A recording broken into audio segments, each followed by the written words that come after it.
റസൂല് പറഞ്ഞല്ലോ, ഫർള് നമസ്കരിച്ചിട്ട് ഒരു മനുഷ്യന് അതേ ഇരിപ്പിലിരുന്നു കൊണ്ട് സംസാരിക്കാതെ ദുആ ചെയ്ത അവന്റെ ദുആയിന് ഉത്തരമുണ്ടെന്ന് നബി മുഹമ്മദ് മുസ്തഫ സല്ലല്ലാഹു അലൈഹി വസല്ലമ തങ്ങളല്ലേ പറഞ്ഞു തന്നത്.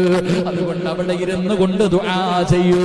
നീ ദിക്റ് പറയാതെ ആ നിസ്കാരപ്പായിൽ മിണ്ടാതിരുന്നാൽ, നീ ദുആ ചെയ്തില്ലെങ്കിലും, നീ ദിക്റ് പറഞ്ഞില്ലെങ്കിലും, നീ ഖുർആൻ ഓതിയില്ലെങ്കിലും, ആ നിസ്കാരപ്പായിൽ ഇരിക്കുന്ന സമയത്തോളം അല്ലാഹുവിന്റെ മലക്കുകൾ നിനക്ക് വേണ്ടി ദുആ ചെയ്യുകയാ. അല്ലാഹുവേ, ഈ മനുഷ്യന് പുറത്തു കൊടുക്കണേ അല്ലാ.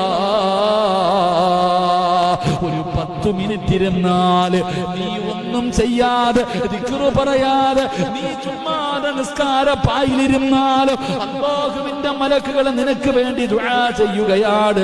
നാഥാ, ഈ പാപപ്പെട്ടവന് പുറത്തു കൊടുക്ക് തമ്പുരാനെ, പാപങ്ങള് പുറത്തു കൊടുക്കല്ലാഹുവേ. പടച്ചവനെ, കരുണ ചുരിയ തമ്പുരാന്, നിന്റെ മുന്നിൽ ഇരിക്കുന്നവനല്ലേ അല്ലാ. പല പല പ്രയാസങ്ങളുള്ളവനാ അല്ലാ, കടം കൊണ്ട് ബുദ്ധിമുട്ടുന്നവനാ അല്ലാ, രോഗിയാണല്ലാ, സമാധാനമില്ലാത്തവനാണല്ലാ. ഇവനോട് നീ കരുണ കാണിക്ക തമ്പുരാനെ. അല്ലാഹുവിന്റെ മലക്കുകൾ നിനക്ക് വേണ്ടി ദുആ ചെയ്യുമെന്ന് നബി മുഹമ്മദ് മുസ്തഫ സല്ലല്ലാഹു അലൈഹി വസല്ലം. Download ShareChat.